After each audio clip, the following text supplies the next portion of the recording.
Welcome back to Born to Praise TV channel. Created to praise and worship God. Imagine na si David. Even though I walk through the shadow of the valley of death, I will fear no evil. Dili jud ko mahadlok. Bisan naapa sa walog sa kamatayon, tungod kay ang akong magbalantay, kusgan. Bisan unsa pa kadako nga bato ibangil nako, kusgan. Unsa ang mabangga ako anang autuha, dili ko maunsa. It's because ang Dios akong magbalantay. Nagsuon. Then, 5 ra ka butang ang ako ihatag diyan ninyo. Dire sa gisulti ni David. 5 ka butang kasiguraduhan sa atong kinabuhi. Kung ang Dios tinuod nga nagpili nato og ato ang magbalantay sa atong kinabuhi, surely ang kaluwasan atong angkon. Naadyo tayo salvation. And salvation belongs to our God. If you believe. Dili na yano-yano ang kaluwasan na nga ngalan ra, kundi ato yun na buhaton kanunay ang kaluwasan nga igsuon. Ningon diya sa pulong niya diri, ningon siya, ang imong kaayo ug gugma mag-uban kanako sa tibuok kong kinabuhi. Kung wala kang magbalantay, wala kay kauban. Kung wala kang magbalantay, wala kay kauban. Bisan asa ka paingon, kung wala kay kauban, unsa imong kinabuhi?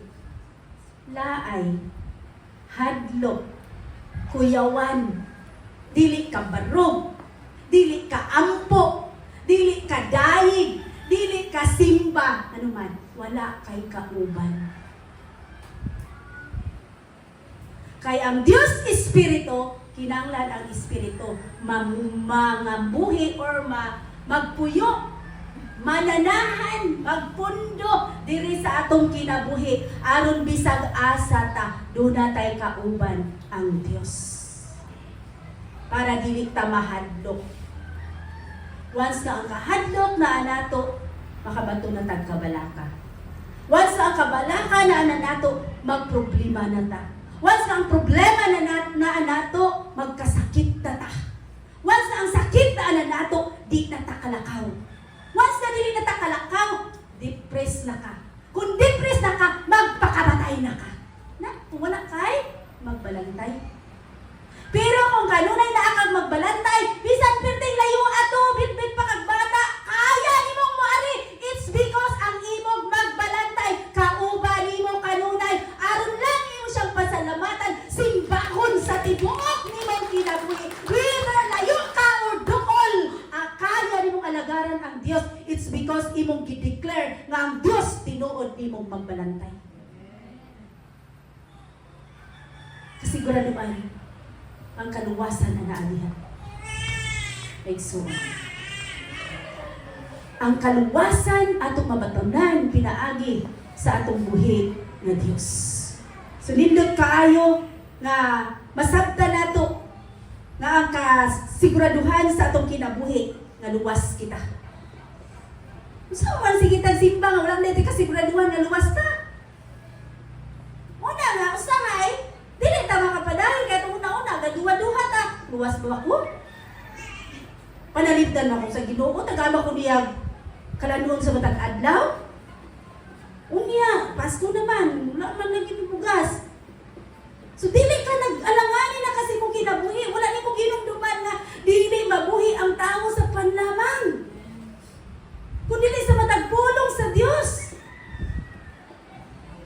Disulti. Wala nga tungod kay nagduha-duha ta, dili ta maka padayon. Nagduha-duha ta sa atong magbalantay. Nagduha-duha ba ta sa atong magbalantay? Ha? Kinanglan wat ta una nato. Yes, usay nagduha-duha ta no. Maulo ra mo musulti. Nagduha-duha ko ta usay kay naa ta sa kinabuhi nga tawhanon. Apa ningon si Lord, if my spirit is with you. Dili kaniya pasagdan, dili kaniya biyaan, kayang Balang Espiritu Santo kanunay na sayon unsa imong gikinahanglan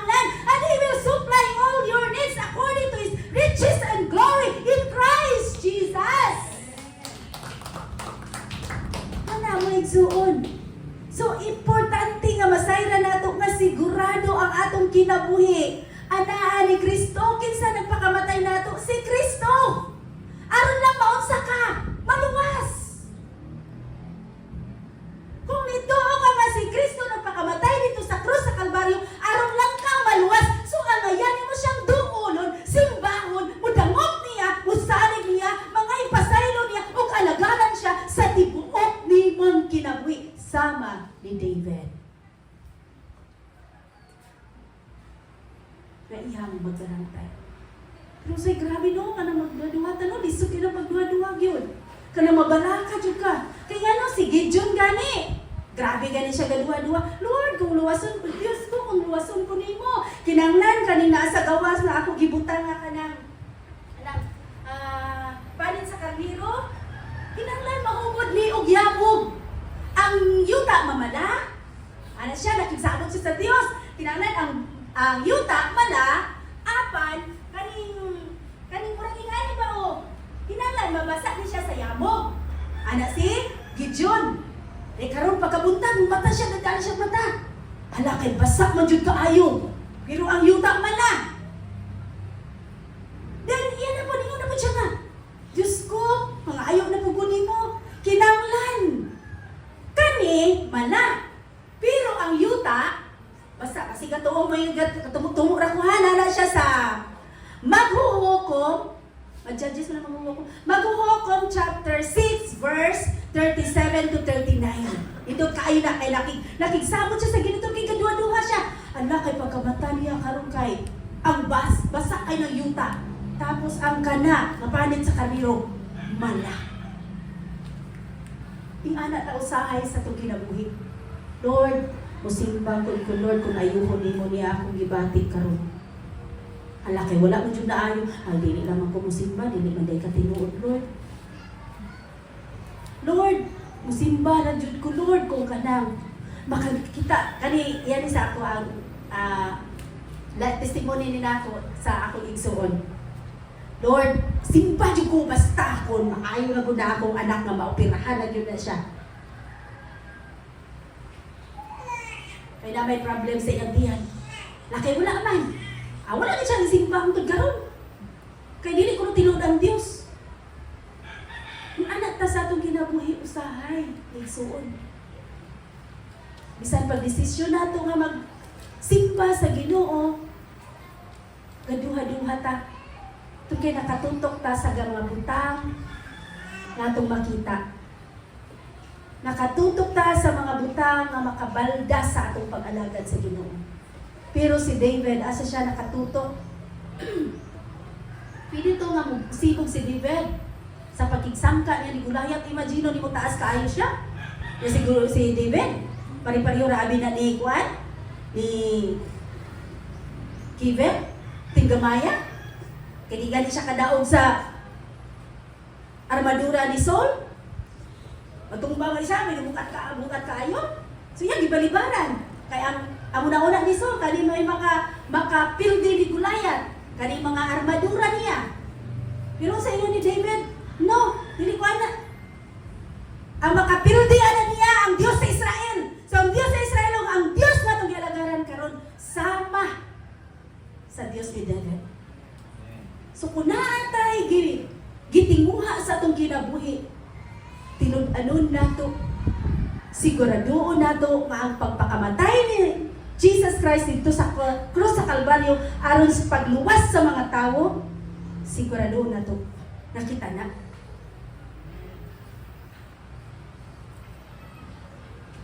Kay dili baya tanan nituo nga si Jesus Christ magpakamatay aron luwason ang tanang tao, dili ang tanan nga nituo nagsunod.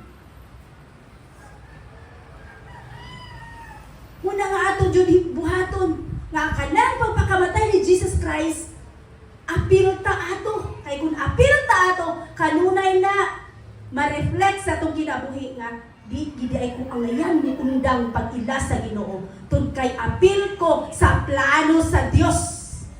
Pinaagi sa pagbuhat ni Jesus Christ on the cross of Calvary. Mo na moingon ka, moingon ta sa atong mga pag-ampo. Thank you, Lord, for all you've done. Thanks for watching. Don't forget to like and subscribe. Born to Praise TV channel. God bless.